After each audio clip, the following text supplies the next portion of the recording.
Pizza den. ఇది సికింద్రాబాద్ ఏరియాలో సింధీ కాలనీలో number 1 pizza. Last time try చేసినాం కానీ దొరకలేదు, అప్పుడు చాలా క్రౌడెడ్ ఉండే.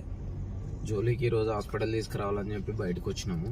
చాలా లాంగ్ వే నుంచి వచ్చినాము. Creamy pizza, there 2 types of pizza, 2 పిజ్జాలు తీసుకున్నాము. ఇది చూస్తే ఇంతమంది ఒక పీస్ తిన్నా.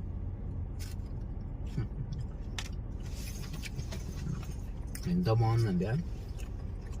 పిజ్జా హట్లో కూడా ఇంత బాగుండదు, అంత టేస్ట్ ఉంది. చాలా చాలా బాగుంది. మీకు నచ్చిందా నాన్న? మీకు నచ్చిందా? ఎయిట్ నాన్న, 8. జాయ్ పండే నీకు నచ్చిందా? అదే నీకు నచ్చిందామా? ఇక చూడు మరి, నచ్చింది అని చెప్పు.